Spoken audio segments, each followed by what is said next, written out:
family? It's your boy once again. I'm here. It's that time again. So I just have a few late night thoughts that I want to share with y'all.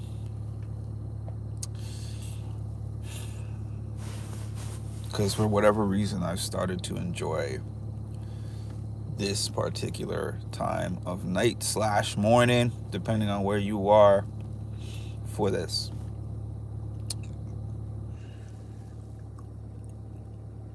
Everybody that is within your circle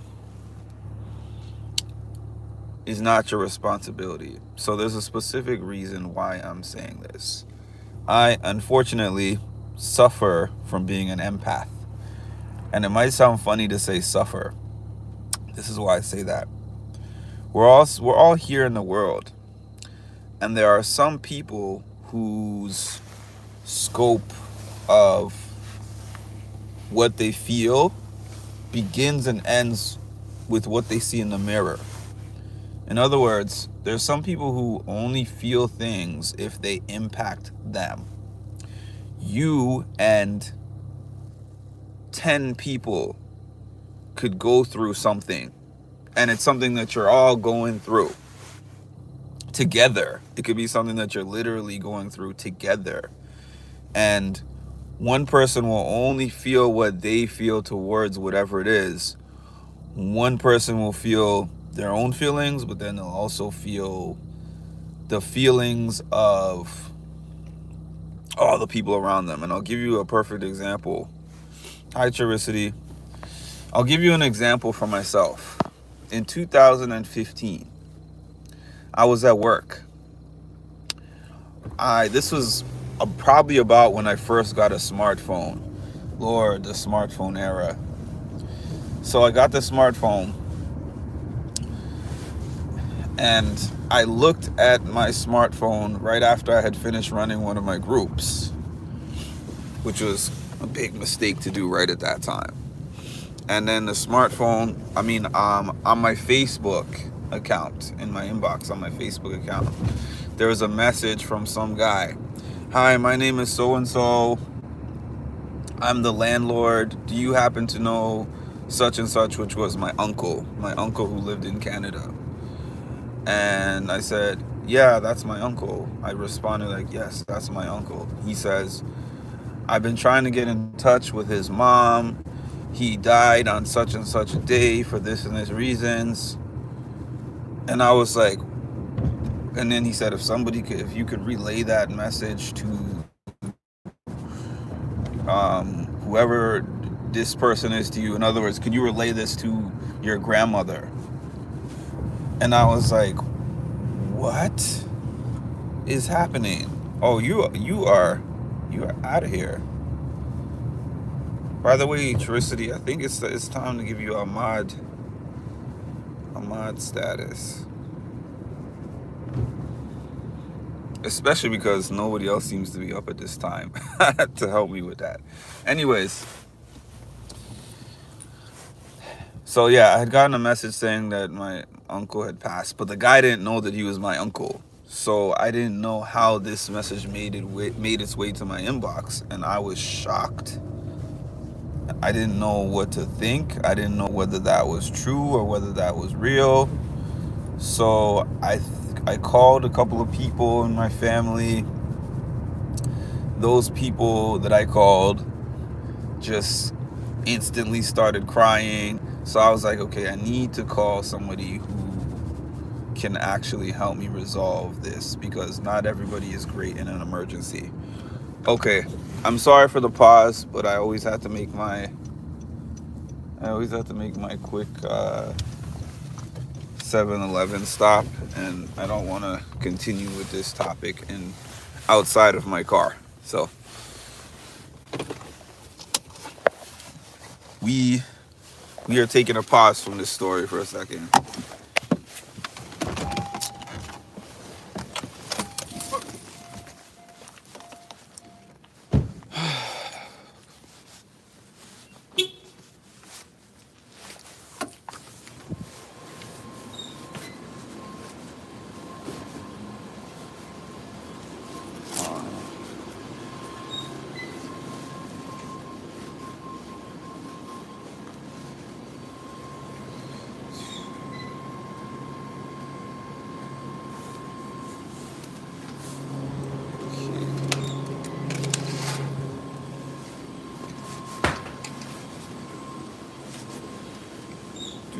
Anybody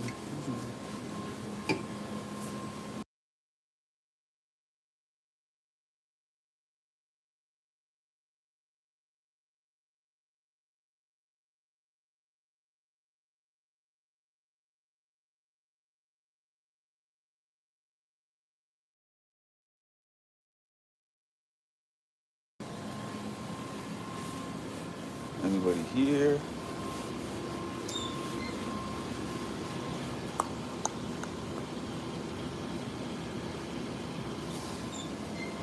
Yeah, apparently.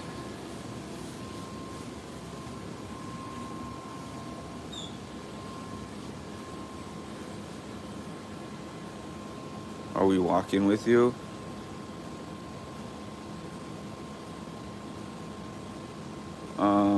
Good morning, Jesse. Thank you.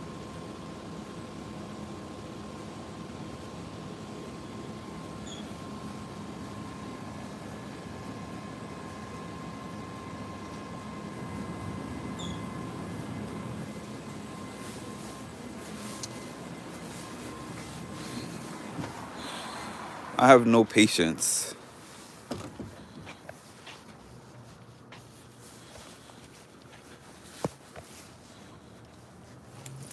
I have no patience. So I'm probably going to stop at the next one. I don't know where that's the first time that's ever happened. Maybe they're taking a break. Okay, so I have to apologize in advance because I'm going to stop at the next one. I don't feel like a hero, but I literally saved my dad's life. Awesome.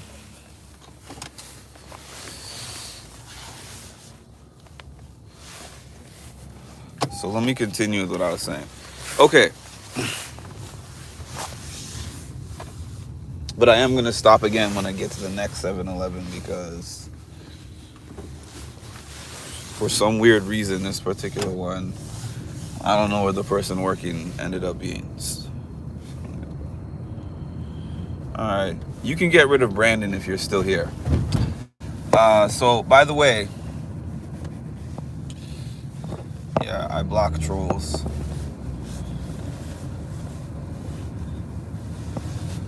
So what I was saying was I get that message and then, I called a couple of people, they cried. And then I was like, okay, I really need to call somebody who can actually assist me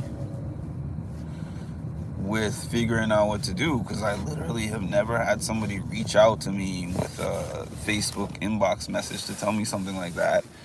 And it wasn't even a call or anything, and I don't even live there. So I'm like, I have so many relatives that live in Canada that could have handled this problem. And I don't like the facts. I don't like the facts. I don't like the trolls, but you're not going to be here anymore. So, bye. Anyways, I was like, of all the people that they could have reached out to and hit up. Oh, by the way, check this out. They got the lights going on. Yeah. But anyways, you reach out to the person who's so far away, like, what can I do about this? And is this even true? So I remember I called one of my cousins. My cousin was like, don't call anybody else.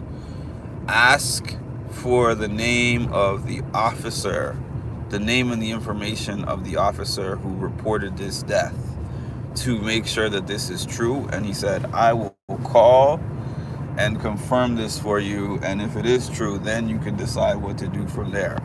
Meanwhile, mind you, this is my older cousin. So you would think that my older cousin would actually be like, I'll take it from here, younger cuz. Thank you for relaying this to me and I'll figure it out from here. But no, it's like, I'll do one task for you, and after that task is done, it's on you. So I was like, all right. He contacts me back. Mark, I was able to confirm, unfortunately, our uncle passed away this and this day, this and this time, this reason. This is what the officer gave me. Here's his badge number, this and this. And I was like, wow, I have never experienced something like that in that kind of a way. But here's the empath part of it. I didn't just say, man, my loss. Here's what happened. My grandmother and my aunt, who lived in the same town that he lived in,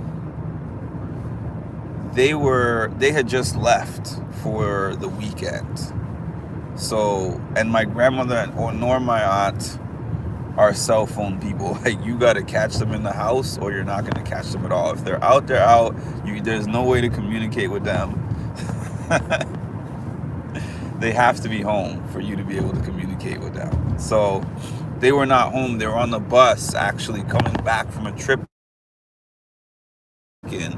for the weekend to spend some time with my aunt.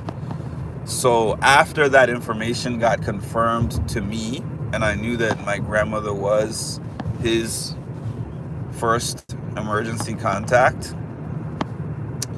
my thoughts were instantly, oh my goodness, I cannot let my grandmother come home and find all this information out via voicemail, because undoubtedly she probably got a ton of voicemails from the police, the landlord, whatever, and this is her only son.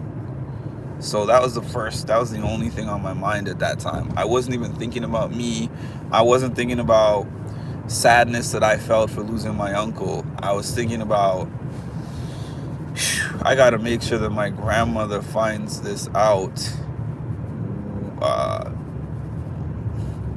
in a way that just, in the least damaging way as possible, I guess is what I'm trying to say.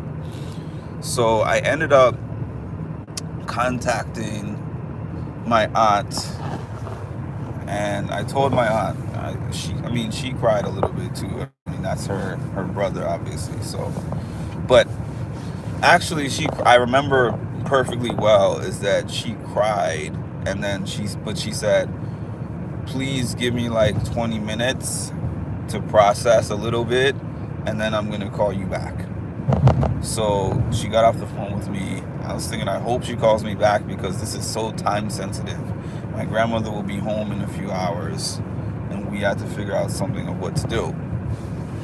So my aunt called me back, and she was like, what do you think of calling some people from the church and having them pick her and my aunt up from the bus station, and then come home with them, and then deliver the news to her at home?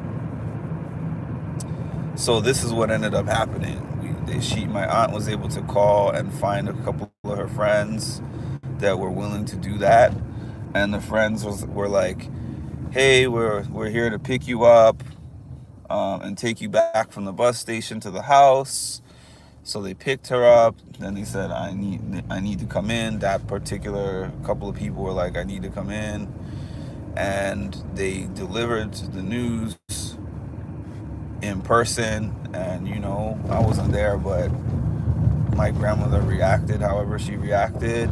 And I remember she contacted me the next day, and she told me she was proud of me, and she was like, it was devastating to hear that news, but she said, thank you so much for thinking about me in that kind of a way, because she said, I don't know how I would have reacted being in that house and just coming back home and getting that kind of news and just kind of being by myself. It would not have been good.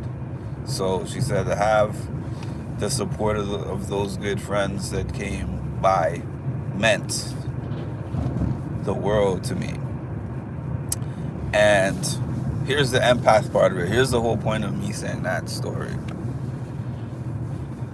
After I got the news, not when she called me, but that night, because my aunt called me to tell me they picked her up. The plan was executed. They took her home, and then they stayed there, and they were planning to spend the night over there, and they ended up staying the night over there with her and praying with her and stuff like that. So as soon as I knew that my grandmother had been delivered the news and she was okay, that is when my brain started processing my own loss. Because before then, my only thought was, how do I protect her from the pain that she's going to feel as much as possible? Because obviously she was still going to feel significant amounts of pain. But how do I minimize the pain that she's going to feel as much as possible was my line of thinking. And once that part was secured, then my brain was like, you lost somebody too. And that's when I started thinking about my uncle and how the last time I saw him, and what this loss feels like for me, etc.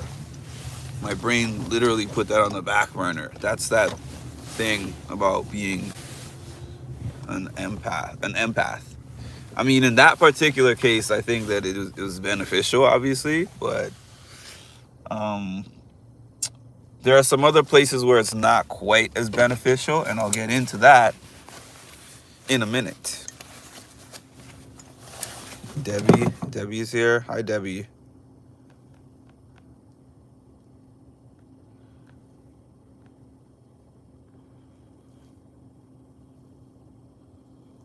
After losing my mom, I always protected my grandma like that too. Prayers and hugs to you and your family. Yeah, so I'm gonna finish this off, but if you were on here earlier, I stopped at the 7-Eleven, and strangely there was no attendant there. So now I'm stopping at the gas station instead.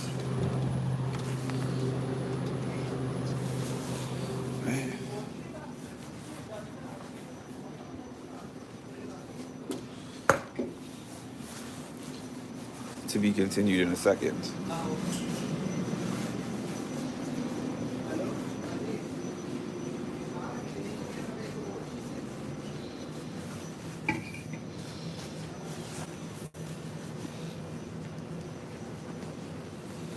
Hi.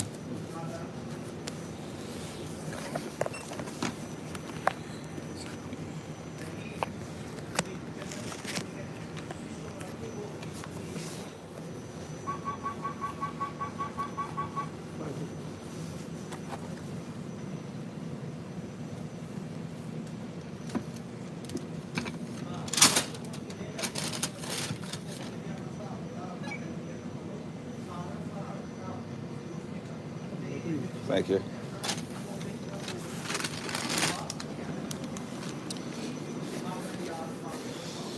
Okay, now we can head home.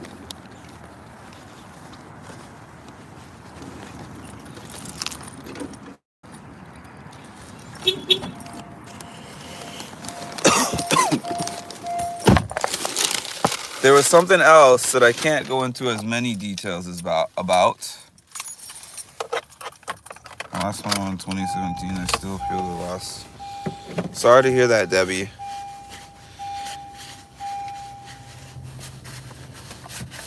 Most people don't. Most people would not think of that, as a matter of fact. I feel like empaths are a very small percentage of the world. Sadly. But anyways, here's where that is a scenario where being an empath did serve me, because what I did in that case was something that tremendously helped my grandmother. So that was a good example of how being an empath can benefit somebody. Now, here's where it can be a disadvantage. I had something happen to me earlier this year. I'm not going to say something that happened to me. That's a bad way to phrase it, because that's not what I'm trying to say. I had something happen earlier this year that involved me, but it didn't happen because of me. So there was a beef that was going on between a couple of people that I knew. And it wasn't like the type of beef where you know one of the people and you don't know the other one of the people and you're only hearing one side of the story. Because in those kind of cases, I just kind of sympathize with my friend. I let them talk.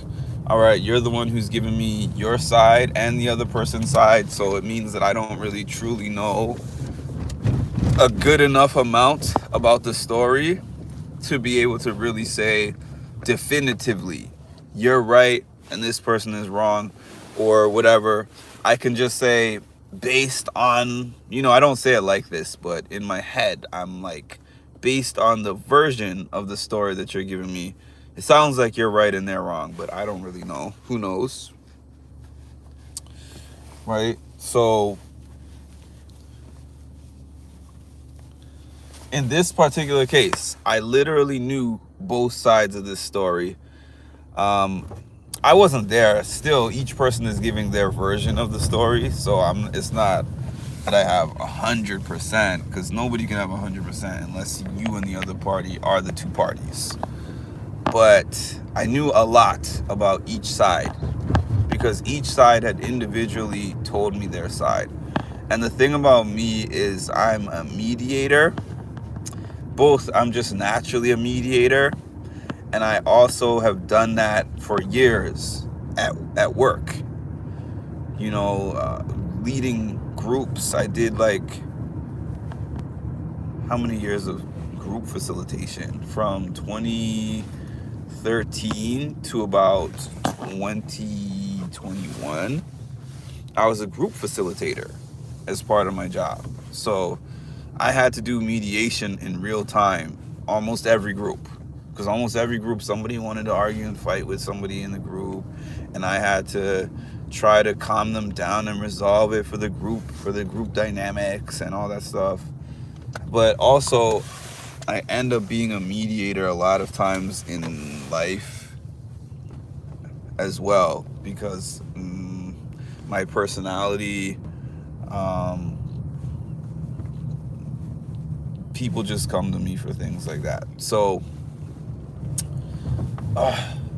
this is where I was at with this. In hearing both sides of this story, it wasn't as bad to me. How am I trying to say this? It wasn't as bad as each side was making it sound. So basically, if two people are telling you a story, but they're not telling the story to each other, when they were speaking to each other, they were speaking from a place of hurt, and they were speaking from a place of pain, and they were speaking from a place of pride also. When they were speaking to me, they were not. It's like basically the same thing I experienced as a counselor. As a counselor, I'm pretty much a neutral party that people can share with, and they're going to share with me differently than how they're going to share with each other, because I have no horse in the race. My goal is not to resolve their issue with the other person. My only goal is to assist the person I'm speaking to with basically working through their feelings about whatever, resolving their feelings about whatever it is that's going on. Wow, I don't know what I'm trying to get at here. I do know what I'm trying to get at here, but the words are not coming to me. This is why I say that 90-second timer that I got yesterday was so detrimental to my life, because I'm like, let me cook. I can't cook in 90 seconds. Okay.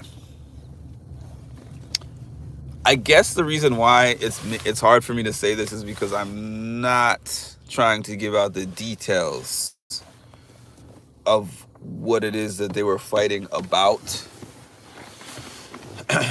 because I don't like to give details on things that shouldn't be on the internet, and it shouldn't be on the internet. So trying to give this story in the most generic way as possible.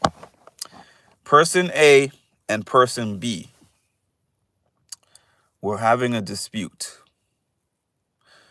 Now, I've heard person A and person B talk about each other before they had said dispute, or before I knew of the dispute. And they both talked very glowingly of one another. They were very fond of one another, as a matter of fact. Person A does something, person B questions the intent of said person. I'm sitting here and I know the intent. I know the intent of the person because we talked about it already. We talked about the specific thing that they were offended by. And also, I just have like a relationship with that particular person, with both people, but with that particular person, where I strongly believe that the intent was not a malintent. I strongly believe that. But the other person did not believe that it was not a malintent. So here I was. The average person is like, hey, it's not me. You know what I mean? Like, that's a them issue. That's not a me issue. So if you want to hear my advice on it, I can give you some advice, and then I give you the advice, and then I move on. This is not my life. This is your life. But I deeply felt like this is a big misunderstanding between these two people, and I feel bad that they each talk to me. And I know that this is a solvable issue. And I don't think everything is an issue to be solved. I think some issues are like, this is a dead issue. Let's just leave this where it is. But this particular one, I was like, this is something that can actually be resolved. And I have so much information about both people that I feel a need to try to resolve it. So I tried to resolve this thing for months. When I tell you months, I mean months. I'm talking to this one. I'm trying to explain this. I'm talking to this one. I'm trying to explain that. I'm like, it would be great if y'all talked it out. It would be great if y'all just talked it out, because I believe that this can be solved, like, without giving up too much information that each was saying. I was just like, this is something that can be freaking solved. Life is too short to be at war with the people that we love over misunderstandings like that.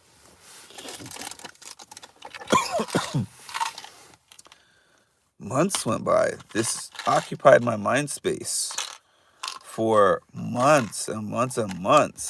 And it's not my issue. But yet it occupied my mind space for months. And then I finally got to a point where I had to say to myself, as much as you know in your heart that this issue is something that could be resolved with these two people, if person A and person B are not interested in that resolution, then it's time for you to walk away from the issue and just accept that those two parties are not messing with each other. And for someone like me, it was such a hard thing to accept, but I had to literally separate my relationships with each of these people, who one introduced me to the other. That's how I met the other one. And I had to be like, I have a separate relationship with you, and I didn't say this to them, I mean in my own head. I said, I have a separate relationship with you, and I have a separate relationship with you, to the point where if one of them wants to get ranting and raving about the other, I don't even engage in the conversation, because I'm like, I'm a person who cannot engage in those types of conversations over and over again if there's no resolutions on the table, or you're not looking for a resolution, you just want to talk about it. I'll listen to you to an extent, but eventually I'm going to be like, well, what do you want out of this? Anything? Or you just want to tell me that you hate them? Because at that point, we're wasting our time here. Talk to a therapist. Talk to another friend who maybe is going to swim in that all day. So as my example of where being an empath does not serve me, that was a scenario where it took me way too long to walk away from the table of that issue. Way, way, way, way, way too long. This should not have been something that I involved myself in for months, especially because nobody asked me to be involved. Nobody said, Mark, I need your help to resolve this issue. Nobody asked me for my help. Yes, they complained to me about the other, but nobody said, I need your assistance to resolve this. Yet, because of how I felt about it, I took that upon myself and did this dead end job for months. And then it took me some time to actually feel okay about walking away from that and letting it be. It took me so long. So if this happens to be you and you're that person, you don't have to solve everyone's problems. And if somebody, even if you know that you have the skills, you have the ability to be able to help somebody resolve something like that, or mediate a problem, or fix something for somebody else, unless that person is actively seeking you to do that, let it go. Say, I'm available. Like, if you want a solution, I'm available. If you want to vent, I'm available to an extent.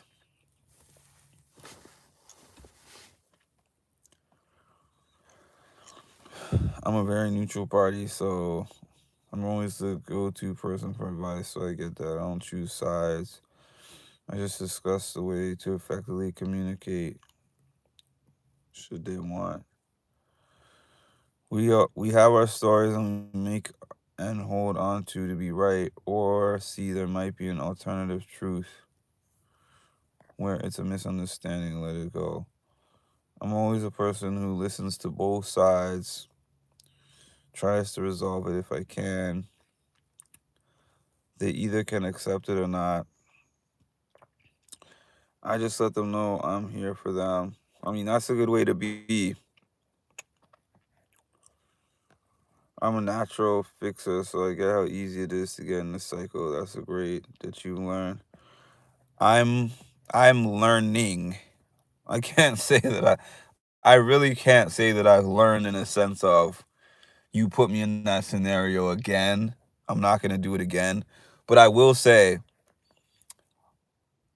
it's definitely not going to be something where, if it happened again today, it definitely wouldn't be something where I'm sitting around for months trying to resolve the thing for months, for sure. Like, I know that I would recognize much earlier, don't go down that rabbit hole, Mark, because you've been there before. And then sometimes it gets the person mad at you. I've had that one happen to me too, where my suggestion for the resolution of that problem has that person now thinking that I'm the problem for even giving them that resolution. I'm like, whoa, how did this become a me thing? Because they didn't want to come to me. They didn't come to me for the sake of me fixing their problem. They just wanted to vent about it. That's it.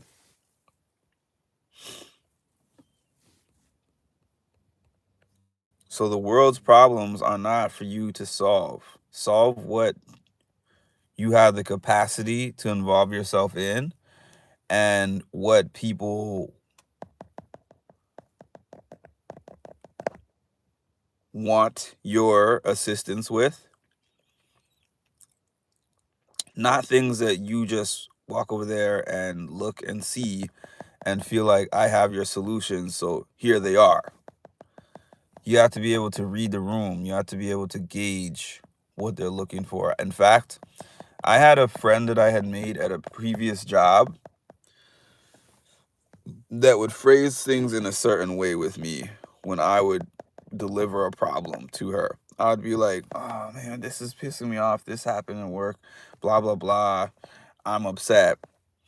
And before she would answer me, she would say, okay, I hear you. I'm sorry that you're upset.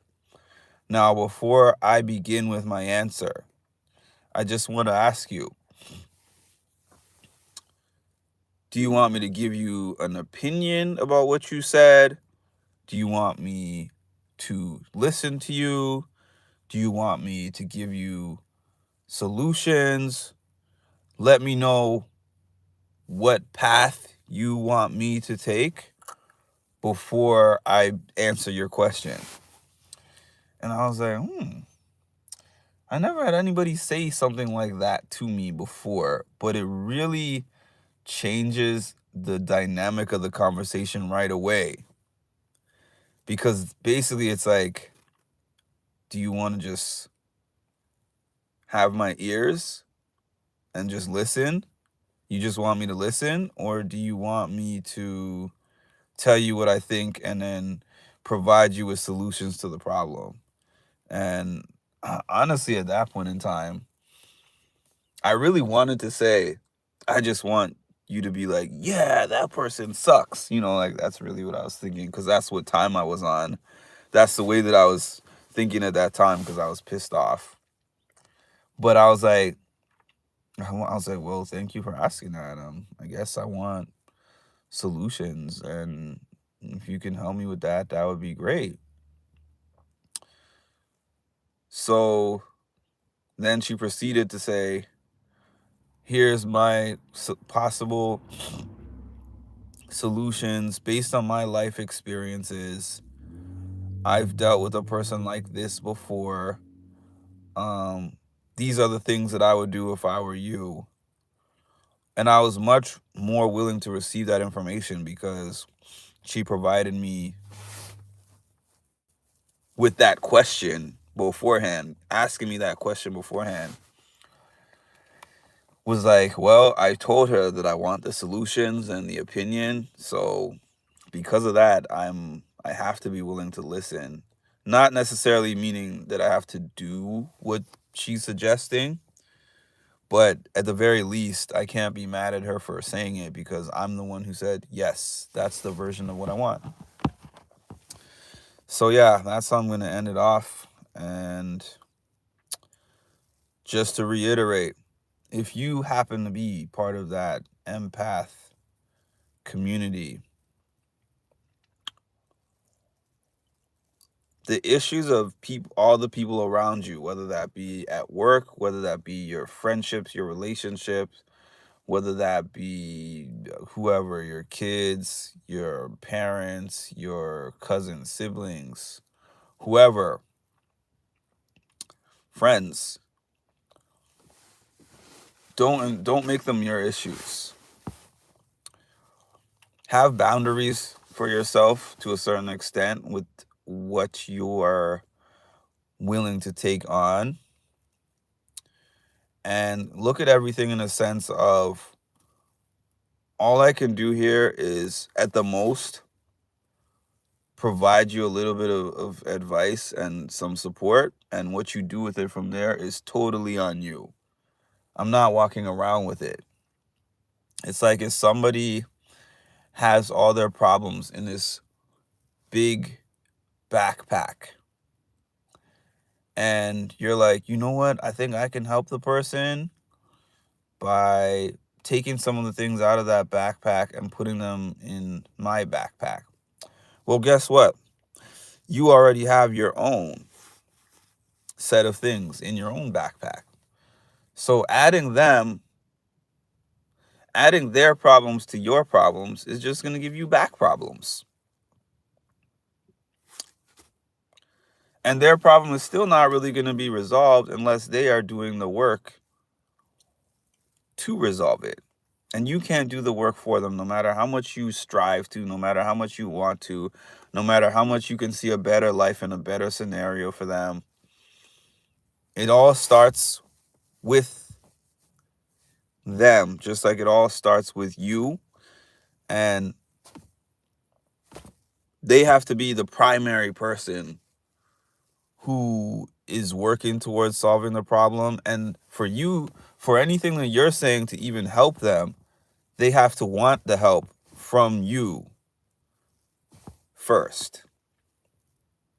So just remember that. And thank you for joining. Thanks, Debbie. Thank you for joining.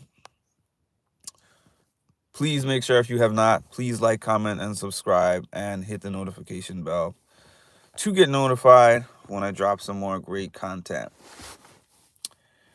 I'm going to see you guys. Well, I'm going to see you guys probably later today, Tuesday. I'll have different things to talk about, but Wednesday and Friday are my 2 work parties. So I'll definitely hop on here, especially before my work party on Wednesday, so I could show everybody whatever fit that I end up figuring out and choosing to wear, because I'm still in the deciding process, but we'll figure it out before then. All right. Talk to you later.